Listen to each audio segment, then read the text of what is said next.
All right, let's test something real quick. We'll get started here.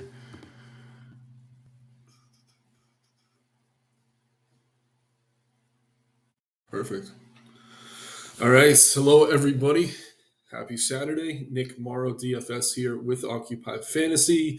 As always, helping you break down today's UFC slate for both DraftKings and FanDuel. I'll also kind of break down each fight individually, excuse me, give you guys my leans and picks. We'll have some best bets at the end of the show. And yeah, just any kind of conversational topics you want to bring up, feel free to get questions here into the live stream. Always happy to address anything, whether it be related to this card in terms of DFS, betting, just fights in general, the state of MMA, all that good stuff. But looking forward to breaking this one down. We got Power here, just finished his NHL lineups. Yeah, man, all the sports going on. Baseball obviously finished last week, but we just got college hoops starting again. I'm going to be on the NBA stream later with Eric. Looking forward to that. So we are grinding here at Occupy. Absolutely. Last week's card, pretty interesting, really good betting week as far as the picks were concerned, but there was a major controversy, excuse me, in the Isaac Delgarian fight. He is currently being investigated by the FBI for throwing that fight. I'm sure anyone who follows the MMA media is well aware of that story. Don't want to dig too deeply into that, but we did see the line movement, and if you guys were in the Discord, we were ahead of that. Anyone who did have bets on Bulgarian was able to cash out, all that good stuff. Obviously, at DFS, once you're locked, you're locked. It kind of is what it is. But all the more reason to get in the Discord. And just $7 per week to get in there. Obviously, you get access to the model, lineup builder, Derek's daily plug, which we'll be referencing throughout this video. And yeah, just a great community of fight fans. And we're always in there sweating the card. Quick little flex I have to have here. We did hit this little three-legger here on the long shots. So some nice ROI on that. But enough about last week. Let's get into this week here. Pretty interesting card. It is an Apex card. We do have a pay per view next week, so it's not going to be the most name value today. And yeah, Dana said he was the one who called the feds. Yeah, some of the books flagged it.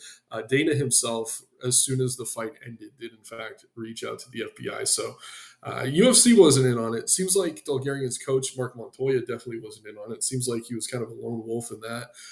But man, I could go an hour just talking about that. But for the sake of everyone here, for DFS and betting info, let's get into the fight by fight breakdown. I do have the top plays in the model here up on the screen. One of them being Gabriel Bonfim taking on Randy Brown with the 128 OF index. But let's go ahead and break this card down, starting at the top. We got interesting main event. Honestly, wouldn't be a main event probably anywhere but the Apex, but we have Gabriel Bonfim taking on Randy Brown. Both these fighters are on win streaks. Honestly, Bonfim's last time out against Stephen Wonderboy Thompson did enough to edge that fight, secured the takedowns he needed to pull that out on the scorecards. That was razor thin, though. I was on the Thompson side. I am admittedly biased. I kind of thought Thompson won. Rewatching it this week, you could really call it either way. Like, I'm not one to use the R word robbery very often. I don't think that fight was a robbery by any stretch, but it was competitive. Prior to that, wins over Chaos Williams, Angelusa. I mean, he's winning fights, but not necessarily on the same level other than Thompson of what he'll be seeing here today.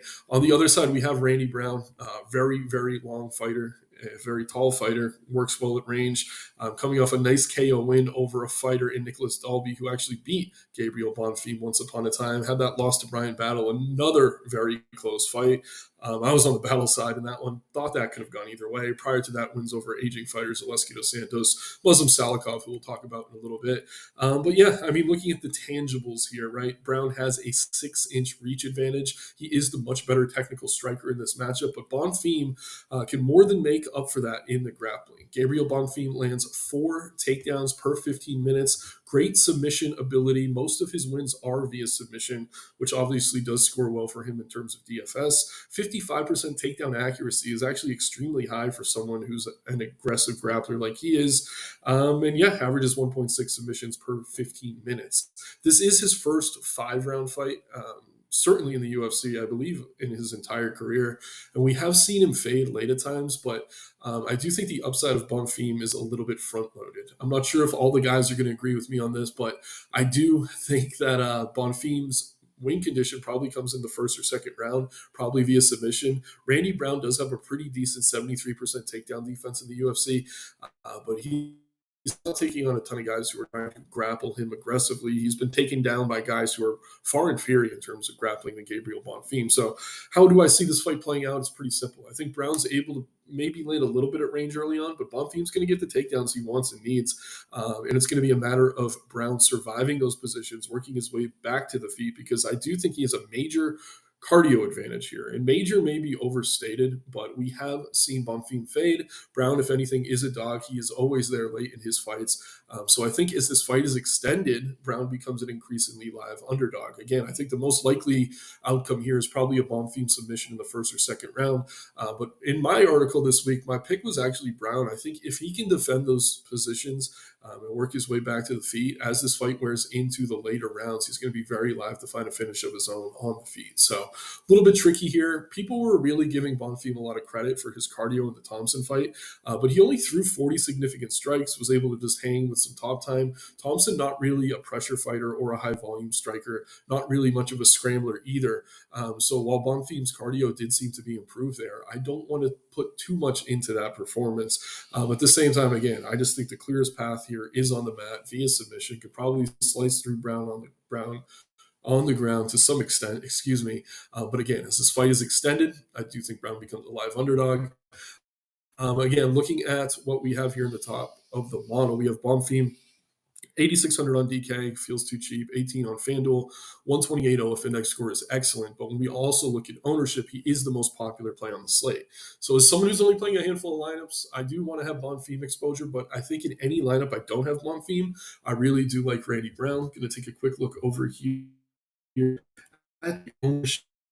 Yeah, I mean, I feel like he's a lighter. I think most people are hedging.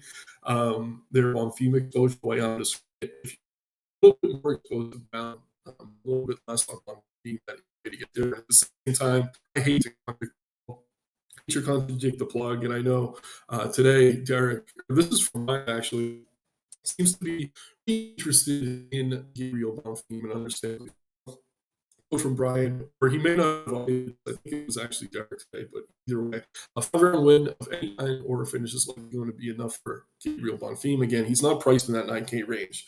Huge difference here. But we still have to be careful pairing with the likes of Reese, Hokit, and Padilla due to uniqueness and the popularity of these fighters. Either way, Bonfim is an elite play in all formats this week. We're probably end up pretty heavy on the spot. Like I said, I think he's probably going to be able to find that early submission. But if he doesn't, and this fight gets extended, Brown does become live. Pretty volatile matchup, though, between two guys who have been somewhat inconsistent over their last few fights. But it is binary in that Brown is the much better striker. Bonfim is the much better grappler. And I think the gap in the grappling is wider. So take that for what it's worth. Again, very popular fighter is Gabriel Bonfim, but rightfully so. Looks great in the lot. Second fight on the card. First, we'll take a quick look at comments. Appreciate Chris Rooney being here. Which fight is fixed today? I mean, honestly, a lot of people are saying this. A cliche, but if there was ever a week where there weren't going to be any fixes, there wasn't going to be any funny business, it was probably this week, coming off of what we saw last week with all the controversy. Dev, appreciate you, man. Is it sounding any better? I'm worried if it's on my end or yours. I am hoping that my internet settles a bit here. I tried to use this nice fancy microphone and it ended up being too quiet, so I'm back on the ear pods. But feel free to comment about the audio throughout. I'm definitely looking to make adjustments to make this as enjoyable for you as possible. In the co-main event here, we have flyweights. We have Joseph Morales taking on Matt Schnell. And before we move on, I did forget to mention the money line in that main event. We have Gabe Bonfim around minus 160, minus 170. I think that's accurately lined. I don't think there's a ton of value on either side of that. But we will get to the best bets at the end of the show. I think there are ways you can get exposure to that fight and make some money. But anyway, co-main event here, we got Matt Schnell taking on Joe Morales. Matt Schnell, great hammer, terrible nail is the best way I could describe him. This is a guy who's been ranked in the division for years. Really talented guy, but his chin is completely gone. We've seen him KO'd by guys who aren't really KO punchers. We saw him knocked out by Steve Erceg. I mean, Royval, Bonfim, definitely tough competition. But last time out against Jimmy Flick, who I really don't rate all that highly, the fact that that went to decision was extremely competitive, certainly not a great sign. Schnell has used the other R word, saying that he'd be retiring more than once. And whenever we hear a fighter talking about retirement, you have to kind of put a red flag on them and proceed with caution if you're going to be backing them. I actually do think Schnell is the better striker in this matchup. I just don't think it's by wide enough margin for me to want um, I don't know, not consider those intangibles, if that makes sense. So taking a look here at Joseph Morales. So admittedly, I underrated him coming into the Ultimate Fighter finale against Idris. I thought Idris was a really talented fighter, and I still think he is. He just didn't seem to show up that day. But I don't want to take away from what Joseph Morales was able to do.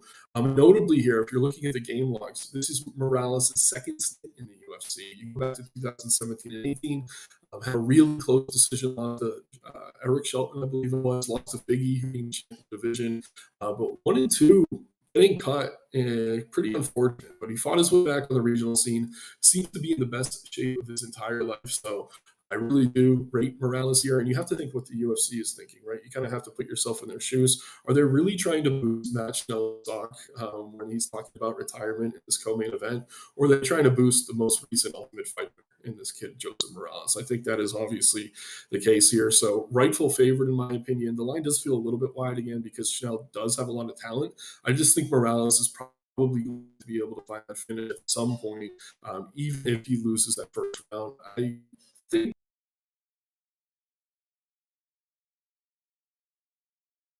on the money line because Schnell could win the first round pretty easily. It's just he always looks good until he doesn't. Morales, on the other hand, definitely far to my expectations in that last fight. Wouldn't be surprised to see him steamroll Schnell here.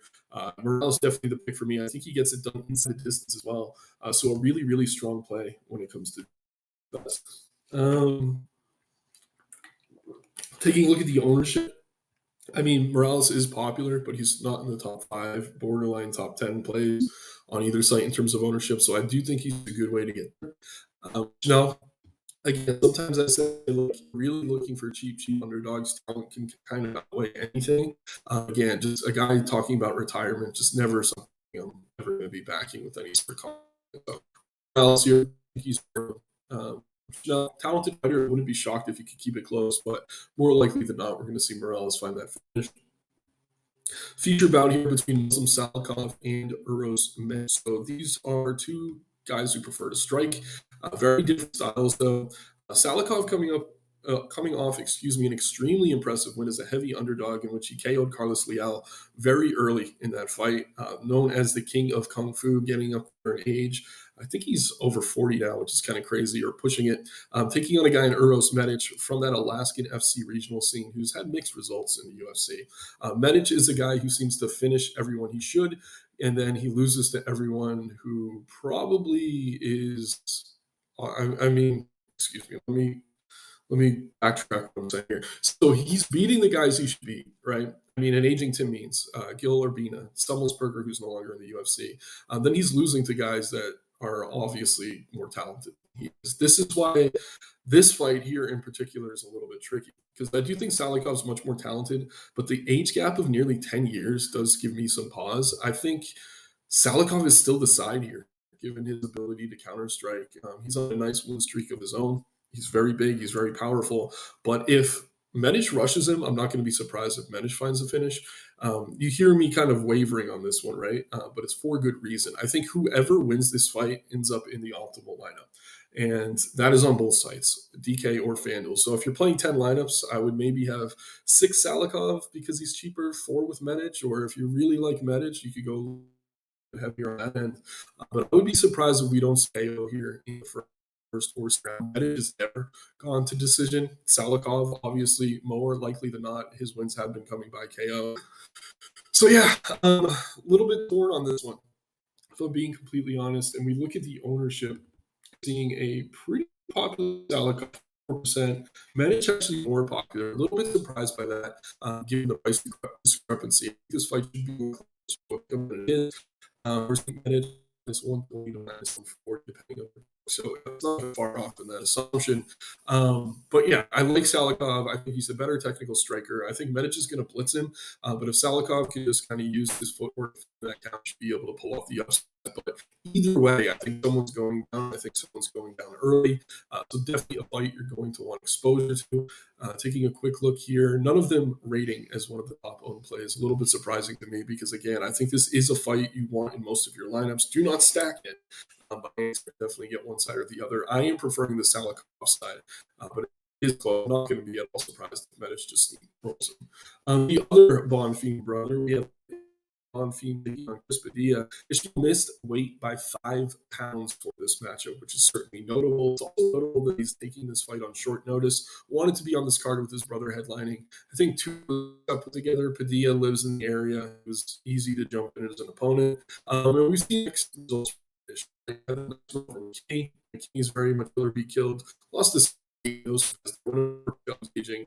And then Sadik last time out, he got finished via doctor stoppage. Did not look good in that fight, but it wasn't a true KO. It's not like his lights were put out. So I do think that's enough nuance to be worth mentioning. Over on the Chris Padilla side, this guy has far exceeded, I think, everyone's expectations. Kind of a regional fighter for years and years.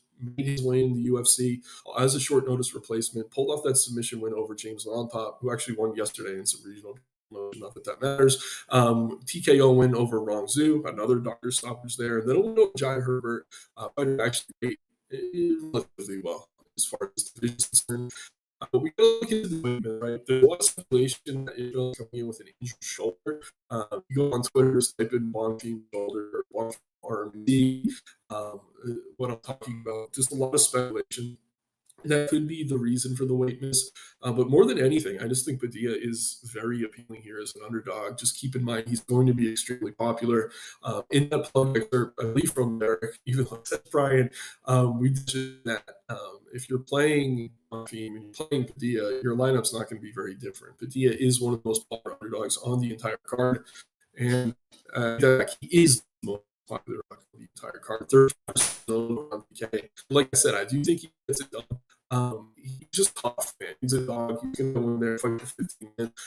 And usually Ishmael finding success over guys. I think the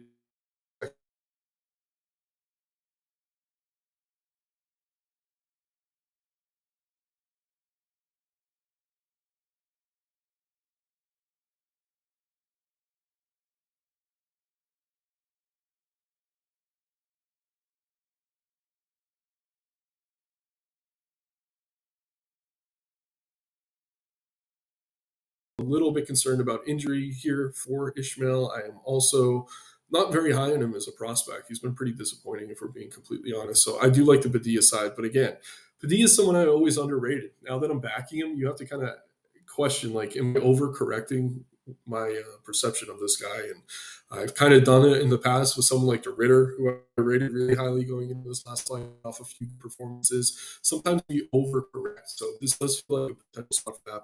I think there's enough going against Bonfim here. I am pretty comfortable back. Yeah.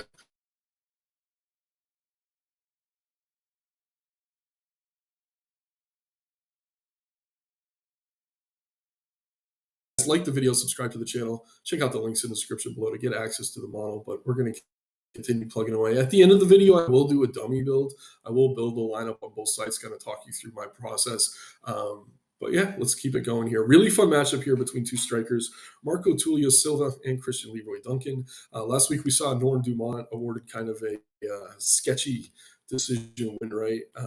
Over, who was it, Ketlin Vieira. She's dating Marco Tulio. Not that that's super significant. But yeah, he's been in Vegas. He's been waiting for this fight. He's very ready coming in. But these are two super different fighters, right? Christian Leroy Duncan, very big, very technical in terms of his striking. The knock on him is that he sometimes waits for fights to come to him. He actually has pretty high volume in the UFC as he's chasing these finishes. but not really the one-shot KO power that he was kind of touted as having when he came through out of Cape Fears. He did have the nice win over Anders last time out. Pulayev, very tough guy. But some of these wins, like Tuluin, that was a knee injury. So take some of these KOs with a grain of salt. At the same time, I do think he is the better technical striker here. I do think he's the better defensive striker here. But Tulio is just a beast, and he's willing to get in a firefight. He's willing to crash forward. We saw it against Trayshawn Gore. Gore hit him a couple times pretty hard. Then he just completely bum rushed him. Part of that, Igor Pretoria. So the seen him tested against anyone on Leroy Duncan's level yet. So when this fight was announced, I was like, oh yeah, Tulio, one of my favorite prospects in the division. But the more I kind of broke it down, watched a couple Leroy Duncan fights, you can see that there's gaps in Tulio's defense. So it wouldn't surprise me at all to maybe see Christian Leroy Duncan pull off the upset here. Taking a look at ownership, what do we have? 7,500 for Leroy Duncan, very popular underdog. After Brown and Padilla, the third most popular on the slate. And then Tulio, similarly owned. So I think this is another fight very likely to end inside the distance. I'm not as confident in this one coming in under as I am in Salikov Medic because these are two kickboxers. They could kind of pick and prod at each other for 3 rounds, but I think more likely than not, we're going to see a crash in the middle of the cage. Probably ends in the first or second. I prefer the Tulio side just because he's hyper aggressive. We haven't really seen him finished yet, and that's enough for me. Like I said, he doesn't test against anyone at Duncan's level. So playing the lineup,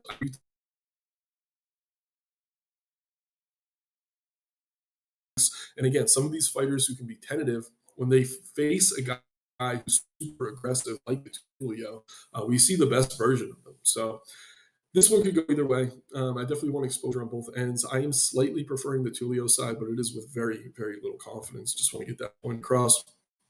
Another pretty fun and competitive match here we have between Hyder Emil and Jamal Emmers.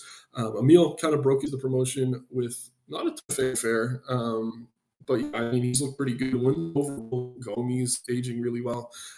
Loss to, what's his name? Delgado. Is it Carlos Delgado? I'm a baseball guy too, so I'm getting it's Eric Delgado. Last time up, ate that knee against Delgado, got put away quickly. Just a terrible looking spot. But it was his first professional loss. And if you talk to UFC matchmakers, or you listen to them in interviews, they like when some of these guys handed that first loss. It humbles them, it makes them more strategic, it makes them better fighters. And I think that's what we're going to probably see here from Hyder Emil. The only issue is that he's facing an extremely talented fighter on the other side here in Jamal Emmers. Emmers is good at everything. He's a pretty good grappler, really good striker in terms of technical ability, carries a lot of power. He's just another guy who, in spite of technical prowess, his chin does seem to be going a little bit.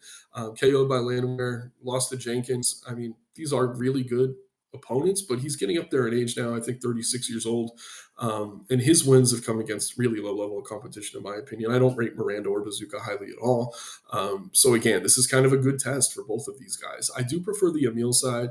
Lands 6.8 significant strikes per 15 minutes. Obviously, that plays well in DFS. And while he was finished by that knee last time out against Delgado, Emmers' chin is way more of a concern to me than Emil's is. So this should be another fight. Good chance to end inside the distance. Both guys are affordable. You could really build with them here. I am favoring the Emil side just because I think he's the more durable and more aggressive striker of the two. Emmers does average 1.7 takedowns per 15 minutes. Emil has an 81% takedown defense so far in the UFC, though. So even if Emmers is securing a couple takedowns early, I don't think he has the positional or really the BJJ to find that finish on the mat unless Emil makes a major, major mistake. I like Emil's cardio here. I like his durability. That's enough for me to pick him in this fight, but it should be very fun and very competitive for however long it lasts.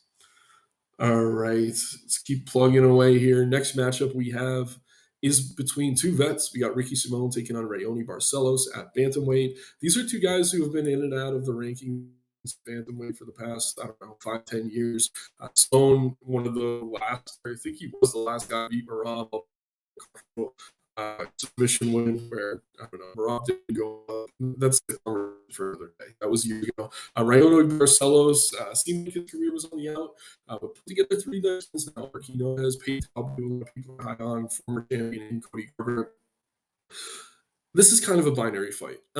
Simone averages more than 5 takedowns per 15 minutes. He's extremely aggressive with his grappling, and that does score well in terms of DFS. It's just Barcelos is a really good jiu-jitsu player. He also has an 85%, and he is striker here. If he can just like stand it,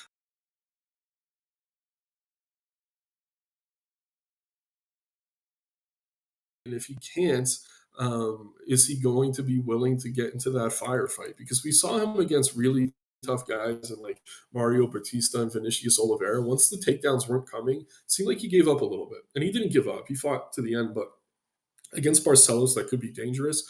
I've gone back and forth on this one. Certainly, if it's going either way, I will say Simone is definitely the better DFS player because he has that takedown upside. Barcelos, even when he's at his best, isn't necessarily landing a ton of volume. He did take Peyton Talbot down 8 times on his way to a nearly 120 fantasy score, but this is such a different stylistic matchup. Talbot, obviously a pure striker. He took the clear path to victory there. Here, both these guys are going to have to mix their martial arts. I do think Barcelos is one of the more live underdogs on this card, but I would be lying if I didn't say that Simone is the more appealing DFS play. Looking at the money line, it's lined extremely closely, right? We got Simone actually a little bit of juice on him now, minus 160, minus 170. Barcelos plus 140 to plus 150. And a fight I could see going either way. But if you're at a book that off live betting, definitely keep an eye on this, right? If Simone isn't getting takedowns or Barcelos is getting back to his feet too easily, maybe take a little bit of a stab on the underdog here. But I do think Simone's going to get that grappling going early. It's just going to be a matter of can he sustain it for 3 rounds? I sound like I'm favoring Simone. I mean, I wrote up my pick and I went with Barcelos, but this is such a low confidence play. And you also have to keep in mind these are two aging vets. Like any fighter in these lower weight classes, when they're getting up in age, could fall off a cliff at any moment. So, again, just a volatile matchup. I will say, in terms of ownership, Simone probably a little bit under owned. Barcelos, I could almost say the same for, honestly, sub 20% on both sides. So, I don't know. I don't think you need this fight in your exposures, but I do think it's underrepresented in terms of our projected ownership. So I like Simone a lot here. I like Barcelos. Wouldn't want them in the same lineup. Not that that's a shocker in a 3 round fight, but I will slightly lean with Barcelos. A little bit of bias, though. I am a big fan of his. Simone, though, has the clear path to victory and would score tremendously well if he could get that grappling going. Actually, what kind of flipped me on that, I do want to mention, I was watching that Cam Smotherman fight for Simone. I don't rate Smotherman anywhere near Ricky, and he had a few moments. I mean, Simone did what he needed to do to get that win, but in the 3rd round, Sutherland was landing a little bit, and against someone like Barcelos, that could be major, major trouble.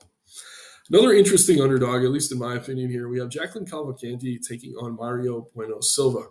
Bueno Silva, I mean, she fought for the title against Raquel Pennington, lost that decision, didn't look good there. Came out against Chieson, got finished, doctor stoppage, looked terrible against Jasna Vicious.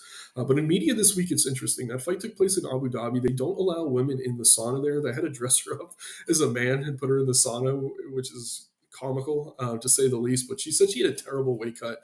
So it's going to be interesting to see what version we get of her here. If she's at her best, I rate her much higher than Cavalcanti in terms of skill.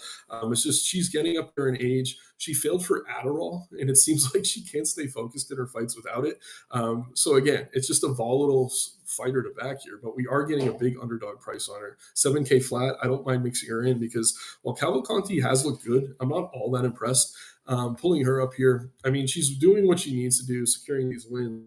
But Julia Avila, way up there in age. Gray hair, I mean, far past her prime, far more than Bueno Silva, in my opinion. I'd favor Bueno Silva over Feel in a big way. Cornoli, not really a good grappler. Cavalcanti wasn't really trying to take her down, just mostly picked her apart on the feet. Cornoli, very small for the division. The Nina Nunez decision, she was on her way out. And then Zara Firen, who I don't rate at all. Like, so she's doing what she needs to do, but she's fighting kind of close against pretty mediocre competition. Bueno Silva's been challenging for the title. She's taking on girls in the top 10, losing the likes of Judah Vicious, who I would expect would absolutely steamroll Cavalcanti. So I understand why Cavalcanti's the big favorite here. She's a much younger fighter. She's on the win streak. Bueno Silva hasn't looked good, but if we get the best version of Bueno Silva here, she's going to be very live as an underdog, and she can certainly keep this fight close. So I'm going to take a few shots on Bueno Silva. I also think that even in a win, Cavalcanti isn't going to score all that well. You're paying 9,200 for someone who, I don't know, finishes with an average of 70 fantasy points. Like, that's just not going to cut it, even on a 12 fight slate. So I'm on the Bueno Silva side. Am I confident? Absolutely not. Is this one I recommend really backing aggressively? No. But Cavalcanti is a little bit overrated, especially when it comes to her pricing today for DFS. So maybe just avoid this one, but I don't mind mixing in Bueno Silva as an underdog. All right. Okay, I appreciate you guys tuning in. Again, this card locks at 4 p.m. Eastern Standard. I did have a few shakeups this week. No Yanez on this card. Zachary Reese filling in for two late notice replacement appointments against Jackson McVeigh. We'll talk about that in just a minute. Next, we have two debuting heavyweights here between Josh Hook and Max Jimenez. I'll start on the Jimenez side. I mean, it's tough to find any film on this guy when it comes to actual mixed martial arts. He is a Brazilian jiu-jitsu player, won IBJJF as a brown belt, was awarded his black belt afterwards. So pretty as kind of small in terms of height division, slow and plotty. He's not that anything he can't get on fire is going to be dangerous. So he does have a path to victory via Irvin. He's in matches we see this guy start to fade. Certainly not in as good a shape as his opponent here. He's going to outweigh him by 20 pounds. Both these guys just over 6 feet, pretty small in general as heavyweights are concerned. Choking on the Contender Series win. This guy, much better striker in this matchup. People are calling him the heavyweight Colby Covington because he aggressively pursues takedowns of his own, and he loves America, and he likes to talk shit. Very nationalistic. Say what you will, but I do think the UFC likes his prospect here. It's kind of weird that like he doesn't have much in terms of a mixed martial arts resume. So yeah, I'm on the Hokit side here. I think a lot of people are though, but we always have to proceed with caution on these debuting heavyweights. We had Buchecha a few weeks ago, didn't look great. I'm sure there's countless other examples, but heavyweight is historically the most volatile division for MMA, at least on the men's side. Obviously, some of the lower level women's stuff can be extremely volatile, but looking at the model here, 158 OF index for Josh Hokit. He outscores everyone in the model by a considerable margin. He is going to be extremely popular, over 50% owned on FanDuel, but tough not to like him. I do think he gets it done. I do think it could get a little bit dicey in the first round. Jimenez maybe find a takedown. Like I said, I don't think Jimenez has the gas to extend the fight beyond that. So as long as Hoki can avoid getting to mid very early in this one, he should be able to dominate this fight. He'd probably by KO. But again, two debuting heavyweights, proceed with some caution. Definitely some volatility to this one. Taking a quick look at ownership as well. You have is one of the most popular fighters on the slate. So again, if you're playing Padilla, you're playing Bonfim, Emil, make sure you're getting different with the rest of your lineup. You don't want to have all these chalky guys in the same builder. You're going to be tying with a ton of people. So even if it's still optimal, it's tough to really carry that ROI if you're playing every week. So just keep that in mind here. But I do like Hogan. I do think he's one of the better payoffs. Interesting matchup here between Tisha Pennington, formerly Tisha Torres, wife of Raquel Pennington, who I mentioned earlier, taking on Denise Gomes. Gomes has been pretty solid. Nice KO win over Elise Reed her last time out. Went to decision against Eduardo Mora and Karolina Kovacevic. This is another one in this matchup where I actually think the vet is a little bit disrespected when it comes to the money line. Tisha fights everybody close. I don't think she's had a fight that hasn't either been a win for her or gone to a split decision in like 3 or 4 years, which is absolutely ridiculous. She went to decision against Mackenzie Dern, fought extremely well there. These are two fights I thought she could have been given a win, and honestly, judges had them for her. Those were two split losses, and then wins over Esparza and Pinheiro, who I think I rate pretty well. So I do like Tisha here as an underdog. It's just a question of, is she going to score enough even to win? I don't know. 59 fantasy points against Pinheiro, 64 against Esparza. Probably not something you really need in DFS, even if you're desperate for underdogs. Gomes, while I don't rate her as highly as the market, certainly on the money line minus 180. I do think she's the better DFS play because she is going to be looking for the takedowns here. Tisha has been easy to take down. So while I am picking Torres in terms of just pure fight pick, I don't mind mixing her in as a dog. I just think for DFS, Gomes is the much better play because she actually has a ceiling. But I will say this: nobody is playing Tisha Torres. 12% owned on DK, 8% over on FanDuel right now. So a lot of reason to maybe consider the underdog in this one. All right, we got Eagles here. Appreciate you, my man. Tasteful thickness. Can we see your feet? No bromo. Not today, man. If we get to 200 likes on this, we'll show toe. How about that? Sound good? All right, let's keep plugging away here. Again, appreciate you all being here, even with the ridiculous comments, but it makes me smile. Keeps the day bright and moving. We got Miles Johns here taking on Daniel Marcos.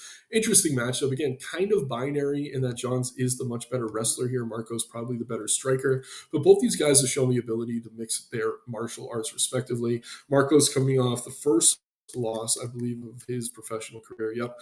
To Montel Jackson, who I don't know, a little bit of a dud last time out, but he was been on the tear. Prior to that, wins over Yanez, Castaneda, Richie Lang. That actually switched to a no contest. What was it, a nut shot in that one? So no win there, but went over Davey Grant, who you got to rate pretty highly. And then you got Miles Johns here. I mean, looked great, honestly, his last time loss against Massimo in a steal. But Johns hung in there, looked great, was very competitive for all three rounds, lost to Lima, a prospect a lot of people are high on. If you remember, he fought Peyton Talbot recently. So Johns is another guy I think is constantly a little bit disrespected, but he's taken on a pretty tough out here in Daniel Marcos. So the question here is, will Marcos be able to mostly keep this fight standing? I think he will. Marcos has an 84% takedown defense. And we look at the striking numbers. Marcos lands 5.1 per minute significant strikes landed compared to Miles Johns' 3.3. Johns throws this overhand right that could knock out probably anyone, but I don't know about Marcos. Marcos has an excellent chin, very tough to put away. So Johns can keep it close, especially once and if he gets the grappling going. But I do like Marcos to keep the fight standing, show the better durability and cardio here. I think this one goes the distance either way, so it's not a fight I want a ton of exposure to regardless. But I will say Johns in a win probably scores well because he's probably securing takedowns. Marcos in a win, don't necessarily know that to be the case unless he finds a finish. And this is not a guy known for his power. I mean, 81 points against Yanez, 81 against Castaneda. Decent. But a win over Davey Grant where he had 54 fantasy points, that's just terrible. So again, not a fight I think you need to be heavily exposed to unless you are on the underdog. I am backing the favorite here, but not with much confidence. The fight you do probably want exposure to for DFS, we have the opener here between Jackson McVeigh and Zach Reeves. McVeigh's had opponents pull out. So now he is taking on Reese, taking this fight on less than a week's notice. Zach Reese last time out kicked Cedric Dumas in the balls. That fight got called off. Prior to that, win over Tudorovich, went to decision. A fight you probably should have been able to find the KO win. But yeah, I mean, Reese is good. He's talented. He's big. But he's taking on a guy here who's just as big as him. So usually we see Reese in the cage kind of towering over his opponents. I don't have a ton of great things to say about Jackson the Moose McVeigh, but he is huge. He is tall. Both these guys listed at 6'4", both with a 77-inch reach advantage. McVeigh listed as a southpaw. Reese can definitely fight out of both stances. McVeigh, though, in the UFC has been pretty disappointing. I mean, we're pulling stats from a couple contenders series fights and a KO loss to Bruno Ferreira, but hitting one significant strike per minute, that's just not going to cut it. So, yeah, it's just a question of how aggressive will Reese be here, taking this fight on short notice? I don't like Reese, the version we saw of him against Todorovic, right? Like, he did enough to win, but a little bit tentative. Like, some of these guys that are hyper aggressive, that's actually the style they should be fighting with. Johnny Walker's an example I like to use, coming off a nice win over Zhang. Like, when he was tentative, he was terrible. He was getting KO'd by everyone. So I want to see Reese aggressive here. I think we will, especially with this being on short notice. I mean, he does train at Extreme Couture on occasion. I think he lives near Vegas, so it's not the craziest short notice fight for him. But he did say he was eating pizza when he took the call. If he was taking on someone other than McVeigh here, I probably wouldn't have as much interest. Not sure why this turned blue, but yeah, Jackson McVeigh, again, just a little bit wiry, certainly not as strong as Reese, although they do have a similar build. And he is a submission first grappler. He's going to be chasing submissions, but I do think Reese is talented enough on the mat with the full gas tank that he should be able to get it done. So I think more likely than not, we see Reese kind of run through McVeigh here. But if this fight is extended, McVeigh becomes increasingly interesting because I do actually rate his cardio better than Zachary Reese. I think he's durable enough. Not durable. I don't think he's durable enough, but if he proves to be durable enough here, he could become very live as an underdog as this fight is extended. So we're through the fight by fight breakdown. I will give you guys my best bets in just a minute. I will also do a dummy build on both sides. So let's go ahead and get to that. But tricky card today, guys. There's a lot of good underdogs. Yeah. Again, that's not it, but I appreciate you guys. I hope I can figure this out, but regardless, just finish up the stream here. So again, I think you want a piece of the main event. I think more often than not, you're going to be rostering Bonfim. For me, though, I'm going to go ahead and throw Randy Brown in here. I'll use Bonfim on FanDuel. So we'll use that as a way to kind of hedge our bets, right? I don't want to use him at captain, though. Actually, I don't mind him at captain. I think we could build a nice balance build if we do that. So let's go back. We're going Brown over here. I do really like Morales. And in terms of other pay-ups, I think it's got to be Reese. I like Reese. I think he probably gets it done early. Salikov, I like as an underdog. He definitely has finishing upside. Could get KO'd, but again, we're chasing upside in large field contests, high risk contests. What else? I mean, Hyder Emil, probably a little bit too chalky, but fine with that. And then again, I'm picking Barcelos as a pure pick. You could go with him, leave some salary on the table, or go with Ricky Simone. Obviously, has a ton of grappling upside. But again, very easy to build. I think there's a lot of live underdogs. I didn't even pull in the cheap women fighters. Some upside here. Penny, I don't even think she could score well in a win, so not a ton of interest in her. But yeah, is what it is. Over on FanDuel here, we already got Bonfim in, so obviously we're not going to Randy Brown. But what does that mean? It means we can get. I don't know. I like Marcos. I think he could strike pretty aggressively. Tulio. Um, Let's go with Hogan. And again, Hogan probably the better captain, but if you want to get different, maybe Bonfim. Oh wait, I have the wrong Bonfim. Okay, that's alarming. Make sure you have the right Bonfim, guys. Gabriel Bonfim is fighting Randy Brown in the main event. Ishmael Bonfim is fighting Chris Padilla.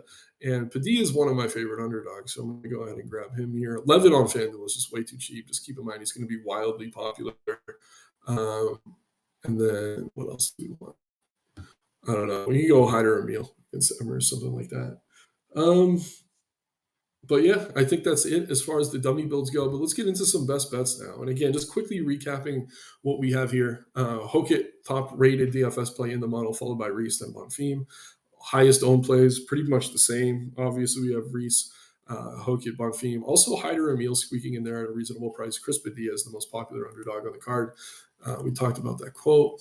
Last week we went 4-2 in the best bets, and we actually hit 3 of the 4 long shots. Really solid week there. This week I like Zach Reese versus McVeigh to end in round 1. I think either way, it's probably going to end in the first. I think it's probably Reese, but if he makes a mistake, it could be McVeigh. I just like the price too more than anything, minus 135. Don't want to pay huge juice on Zach Reese, minus 240. Tisha Torres, I mean, you could play her on the money line. There's more value there, but again, I think even if she loses, it's probably a split decision. So you're kind of covered here if you take the plus 3.5. Hokit by KO, just minus 135. That's great price to me. Minus 400 on the money line. I think more likely than not, he is able to finish Jimenez if he is winning because Jimenez has proven to be a gasser, even in just grappling matches. Salikov versus Medic under 1.5. Again, these guys are both kill or be killed. More so Medic, but Salikov, it should play right into his favor. Then Morales by KO or sub, minus 130. So these are bets I'm definitely backing with some confidence here today. And over as far as long shots go. So I'll talk about the last 2 in a second. First, Bueno Silva versus Cavalcanti. I think Cavalcanti could pick her apart on the feet. Bueno Silva does have some scar tissue. So she's live for the finish. And then Bueno Silva is a very good submission grappler. If Cavalcanti makes a mistake chasing a takedown or the fight gets taken to the mat, under 2.5, 270 seems like value to me. Is it something I'd be backing heavily? No. Then Chris Padilla, I think 4 of 5 Ishmael Bonfim's losses have come via submission. So we're getting a ton of value on submission. Those long shots we hit last week, I actually have them here, 3 of 4 Uh, we hit all of those submissions, Radke, Lakita, and Alencar. So hot on the submissions right now. Maybe go ahead and get some Padilla there. Bonfim win around one or two. And again, this is a bit of a hedge, right? I think if Bonfim wins, it's probably in one of the first two rounds, probably via submission. But if the fight gets extended, I do like Brown's cardio. It means he's working his way back to the feet. So you get him and over 3.5. You can honestly place both of these. And unless it goes to decision or lands in that, like, I don't know, round and a half range, then you're probably making money either way. You're covering a lot of your outs. There's other ways to hedge this fight, but I'm pretty comfortable doing it this way. I think either way, you're probably going to come out positive. So, again, quick recap on the best bets here. Again, sorry for the internet today, guys. I did run a test right before. It seemed to be in good shape. But I'll definitely make sure we get that squared away for the NBA stream. Maybe I'll have Eric host, and I'll just come in as a guest to make that better. But appreciate you guys being here again. Tomorrow DFS on Twitter. If you want to follow me over there, always tweet about the fights, my picks, all that good stuff. And yeah, we got NBA coming up later this evening. We got NFL behind the paywall right now. Just so many sports going on, college hoops, college football, all that good stuff. Appreciate you all tuning in as always. Like the video, subscribe, have fun this week. Take care and good luck.